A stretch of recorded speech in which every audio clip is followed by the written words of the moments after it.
இன்னைக்கு என்ன ரெசிபி செய்ய போறேன்னா ஸ்வீட் செய்ய போறேன். பச்சை பயிறு சுசியம்.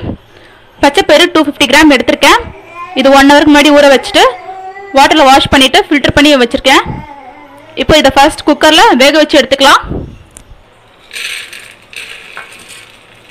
குக்கர்ல மாத்திக்கிறேன்.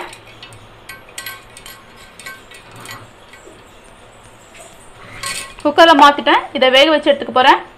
பச்சை பயிறு சுசியம் செய்யறதுக்கு தேவையான இன்கிரிடியன்ட்ஸ் 1/2 கப் தேங்காய் துருவி வச்சிருக்கேன். 1 கப் வெல்லம் எடுத்து வச்சிருக்கேன். ஆல்ரெடி பச்சை பயிரை வேக வச்சிருக்கேன். வேக வச்சு மசிச்சு வச்சிருக்கேன். 1 கப் மைதா மாவுல தேவையான தண்ணி ஊற்றி கரைச்சி வச்சிருக்கேன். இப்போ இதெல்லாம் மிக்ஸ் பண்ணிடலாம்.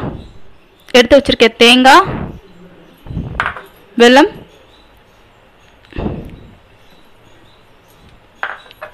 எல்லாம் மிக்ஸ் பண்ணி எடுத்துக்கலாம். வச்சிருந்த இன்கிரிடியன்ஸ் எல்லாமே இதில் மிக்ஸ் பண்ணிட்டேன். இப்போ இதை லைட்டாக கடாயில் ஹீட் பண்ணிக்க போகிறேன். ஸ்டவ் ஆன் பண்ணி கடாய் வச்சுட்டேன். கடாய் ஹீட் ஆகிட்ட அப்புறம் 2 ஸ்பூன் ஆயில் ஆட் பண்ணிக்க போகிறேன்.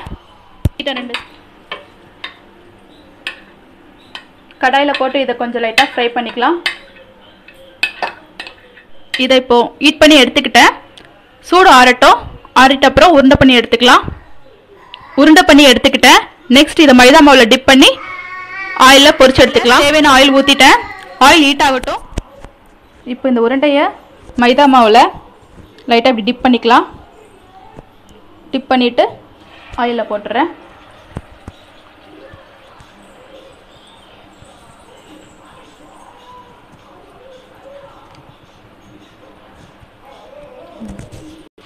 இதே மாதிரி எல்லாத்தையும் பொரிச்சு எடுத்துக்கலாம்.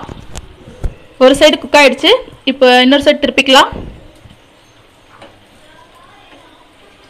இது பொரிக்கும் போது ஃப்ளேம் மீடியம் ஃப்ளேமில் வச்சுக்கோங்க. ஹையில் வைக்கக்கூடாது.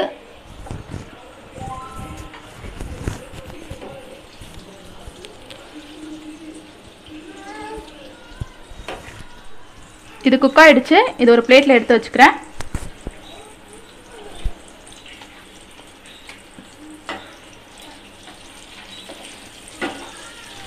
இதே மாதிரி எல்லாத்தையும் ஃப்ரை பண்ணி எடுத்துக்கலாம்.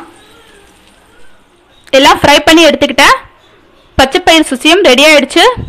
எல்லாம் சூப்பராக வந்திருக்கு. நீங்களும் என் ஸ்டைலில் ஒரு இடம் செஞ்சு ட்ரை பண்ணி பாருங்கள். என் சேனலை சப்ஸ்கிரைப் பண்ணுங்கள், லைக் பண்ணுங்கள், ஷேர் பண்ணுங்கள். Thank you friends.